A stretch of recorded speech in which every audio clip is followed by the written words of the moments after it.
Hello bachcho, let's read the question. The question says select the incorrect statements. First, the stem branches are exogenous in origin. Second, the primary roots and its branches constitute the taproot system. Third, adventitious roots are present in monstera and mustard. Fourth, in some plants leaf base may be swollen, which is called petiole. तो question में हमें 4 statements दिए हैं. हमें बोला गया है कि हमें इन 4 स्टेटमेंट्स में से इनकरेक्ट स्टेटमेंट्स को चूज करना है और ए, बी, सी या डी ऑप्शंस में से एक करेक्ट ऑप्शन को चूज करना है. तो सबसे पहले क्या करेंगे, हम इस क्वेश्चन में की कॉन्सेप्ट को समझेंगे. इन दिस क्वेश्चन हमारा की कॉन्सेप्ट होगा पार्ट्स ऑफ प्लांट्स.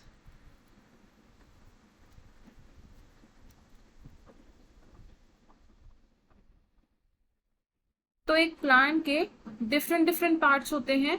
जो मेजर पार्ट्स ऑफ प्लांट्स होते हैं वो क्या होते हैं, रूट्स, स्टेम, लीफ. तो एक एक करके इन तीनों के बारे में बात करेंगे. हम सबसे पहले बात करते हैं रूट्स की. प्लांट्स में रूट्स का फंक्शन क्या होता है, absorption of water and minerals. तो प्लांट्स में जो रूट सिस्टम्स होते हैं वो 3 टाइप्स के होते हैं. और ये जो 3 टाइप्स के रूट सिस्टम्स होते हैं ये कौन कौन से होते हैं. First is tap root system, second होता है fibrous root system and third is adventitious root system.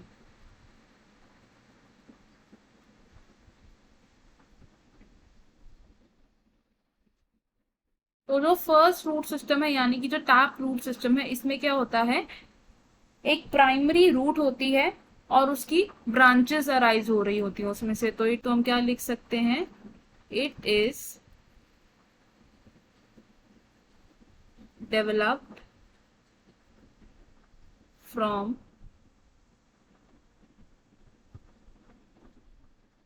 Radical. और इसमें क्या क्या होता है, comprises a primary root and its branches. और ये टैप रूट सिस्टम कौन से प्लांट में देखा गया है, ये हम ऑब्जर्व करते हैं in mustard plant. Second type of root system है हमारा फाइब्रस रूट सिस्टम. तो फाइब्रस रूट सिस्टम कहाँ से डेवलप होता है, ये डेवलप होता है from the base of stem, developed from stem base. और इस तरीके के रूट सिस्टम में क्या होता है कि मल्टीपल रूट्स अराइज होती हैं from a common base. Multiple thin roots arise. और ऐसा रूट सिस्टम हम कौन से प्लांट्स में देखते हैं, in wheat. Third type of root system को हम बोलते हैं एडवेंटेशियस रूट सिस्टम. अब जो ये एडवेंटेशियस रूट सिस्टम होता है ये क्या होता है, ये वो रूट्स होती हैं जो प्लांट के किसी और पार्ट से डेवलप्ड होती हैं, developed from any other plant part. ये मॉडिफाइड रूट्स होती हैं एंड ये कहाँ देखी जाती हैं, यूजुअली इन मॉन्स्टेरा. नेक्स्ट बात करते हैं स्टेम की.